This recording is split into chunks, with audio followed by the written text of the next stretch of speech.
nabanggit ni Senator JV na bakit hindi na lang mag-term sharing kasi siya nga raw mismo nahihirapan daw gumawa ng desisyon kung sino daw yung susuportahan niya. So, kayo po ba, ano po ba ang pananaw ninyo sa term sharing when it comes dun sa Senate presidency? Are you open to this?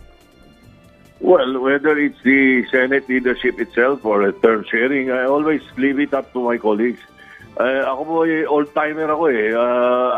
I belong to the old school eh, ng mga senador eh. So, ganun kami kahit anong araw eh. We leave it to our colleagues kung sino sa gusto nila, kung ano gusto nilang patakaran na gawin, kung term sharing yan or kung gusto nila yung ito or this particular candidate. Ganun na lang kasi hindi ako yung tipong miikot na nagpapapirme sa mga kasama eh. Dahil yun eh, as I said, I'm from the old school. Ganun kami nung araw eh. Sino ba yung umiikot, Sen? Biro lang.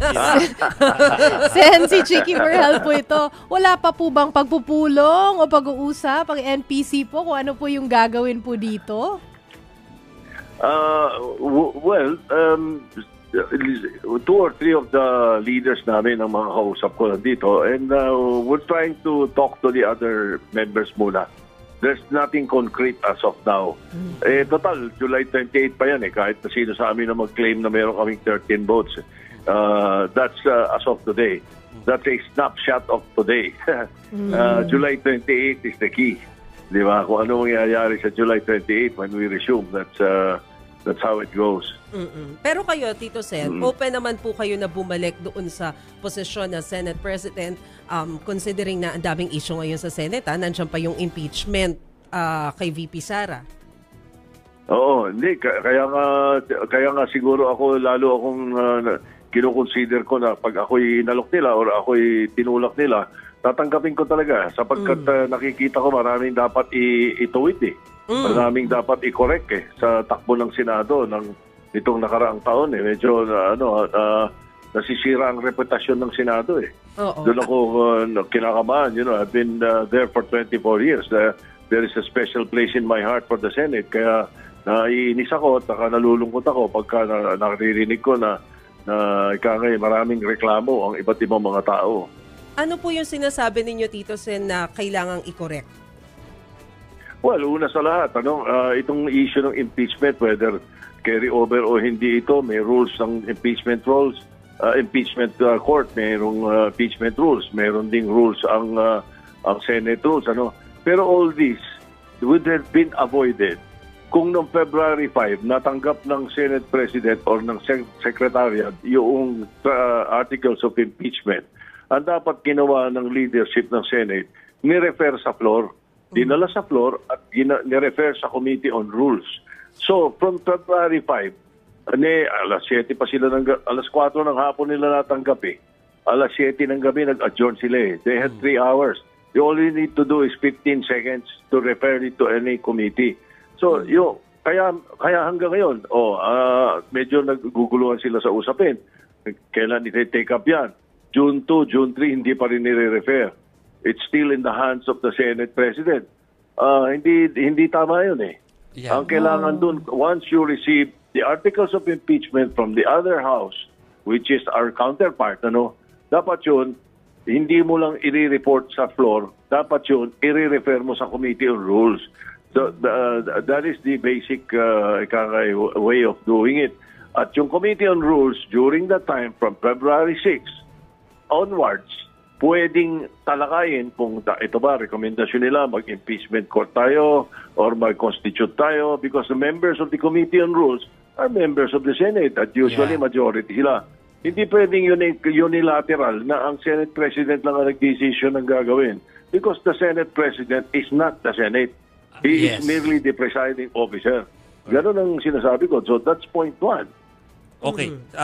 Senator Soto, yun nga po ano namin yan na-monitor namin dito sa STL yan na talagang sabi niyo pa, ay grabe pa nga ang sabi niyo dahil talagang kayo'y nagulat na hindi ito na-refer agad sa Senate Rules Committee nung Pebrero pa. Dahil gulat na gulat kayo, pero dahil kayo'y galing na sa posisyon na yan, sa tingin niyo, saan nagkulang o sino ang nagkulang na hindi ito agad nagawa na ganun, nasa proseso naman yan? Ay, hindi yung Senate President. Dapat yung ni-refer niya. Noong araw din na yun. O ibig sabihin no, nasa kamay na ng Senado.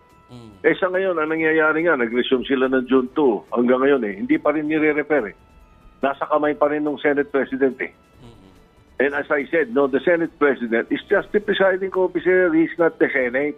Yes. Let the Senate decide. There should be a caucus. There should be a meeting of the Committee on Rules and discuss it. Are we going to constitute ourselves into a impeachment court? Di ba? O nag-hearing ba tayo? Nakapag-hearing sila ng kung ano-ano Di ba? During the break Yes. Ang implikasyon tuloy, sabi ng mga political analysts ang naging on trial tuloy ngayon, Senado. Sa Court of Public Opinion. Nasasaktan ako doon because kung ano-ano na naririnig nating pintas sa Senado, pagkatapos pagkakaroon ng ganyan, ayoko masira reputasyon ng Senado. Sira na nga ang reputasyon dahil doon sa budget of 2025, di ba? Yun ang isa ng unang reklamo So, Tito Sen, paano dapat mag-move forward considering na, hindi na nga siya na-action na nung February So, paano dapat mag-move forward? Dapat yan na pag-resume nila ng Lunes, i-refer na sa Committee on Rules yung articles of impeachment at right then and there, they decide on what to do with it. Dapat ganon.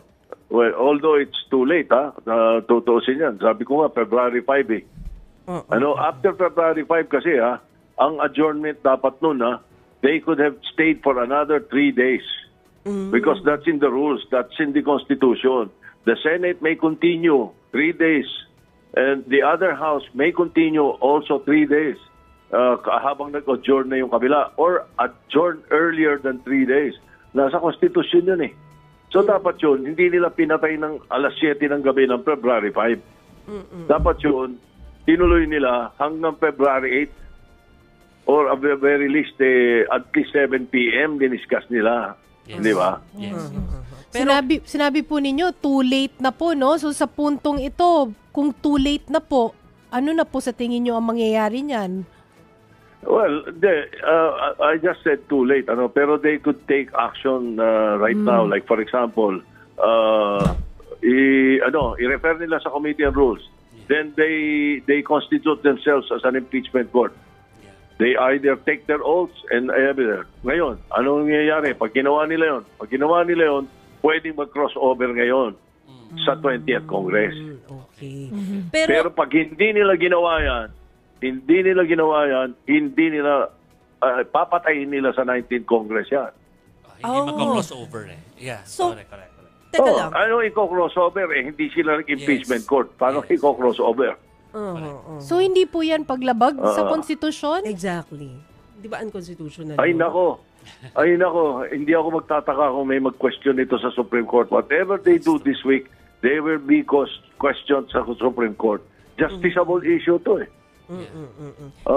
Kasi Tito Sen, sinasabi rin ni Senator Tolentino, 'di ba? Parang functionally dismissed na raw itong impeachment dahil parang ano pa bang ma-achieve mo before mag-20th Congress?